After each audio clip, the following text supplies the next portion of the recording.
छत्तीसगढ़ में आसमान से धूप नहीं, गर्मी नहीं, आग बरस रही है। इतने भयावह हालात, दोपहर में सड़कें सूनी पड़ जाती हैं। लोग घरों में कैद होने को मजबूर हैं, लेकिन सबसे बड़ी विडंबना, घर के अंदर भी राहत नहीं। कूलर पंखे सब बंद, क्योंकि बिजली बार बार गायब हो रही है।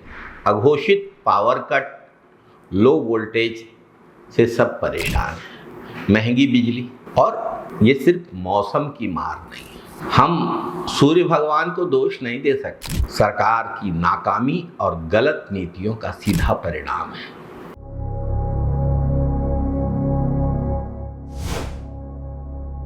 लाखों पेड़ों को भाजपा सरकार बनने के बाद बेरहमी से काटा गया। हरे भरे जंगलों को उजाड़कर खदानों और उद्योगों के हवाले कर दिया गया। प्रकृति का संतुलन बिगड़ेगा ही। आज वही प्राकृतिक असंतुलन प्रचंड गर्मी बनकर हर छत्तीसगढ़िया को मानो सजा दे रहा है।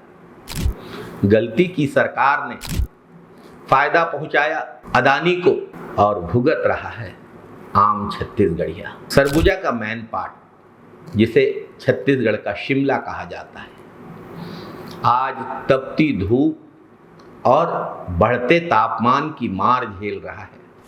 पास ही हैं अदानी की खदानें। जहां ठंडी हवाएं चलती थी, वहां अब गर्म लू के थपेड़े महसूस हो रहे हैं। यह बदलाव अंधाधुंध पेड़ कटाई और पर्यावरण की लगातार अनदेखी का परिणाम है। सवाल ये है कि फायदा किसने लिया? अदानी ने, सत्ताधीशों ने, लेकिन कीमत कौन चुका रहा है? आम जनता।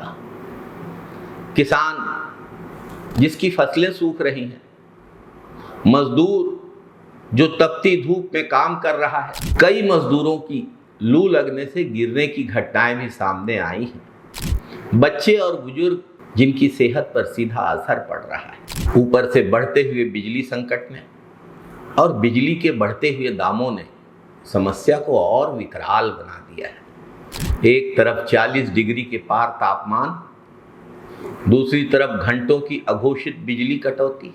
ये आम आदमी के साथ अन्याय नहीं है तो और क्या है? बिजली के बढ़ते हुए दाम जख्मों पे नमक छिड़कने का काम कर रहे हैं। साथियों, सिर्फ मौसम की समस्या नहीं है, यह तो जन समस्या बन गई है, पूरे छत्तीसगढ़ की समस्या बन गई है। सवाल सिर्फ गर्मी का नहीं है, हम सबके भविष्य का है, पर्यावरण संतुलन का है, जैव विविधता का है। पानी का संकट और भयावह हो गया है। बोर पानी फेंकना बंद कर रहे हैं।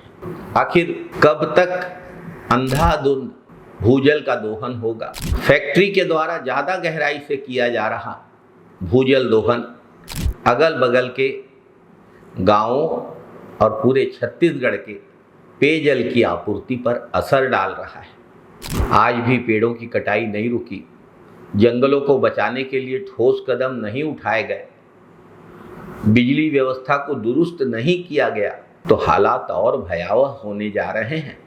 उद्योगपतियों के मुनाफे की लालच में प्रकृति के साथ खिलवाड़, जंगलों की कटाई, जल स्रोतों का दोहन, आज हर छत्तीसगढ़वासी इसका परिणाम झेल रहा है। अब भी सरकार नहीं चेती तो ये तपिश आने वाले कल को और झुलसाने का काम करेगी। जय छत्तीसगढ़, जय हिंद, वंदे मातरम साथियों।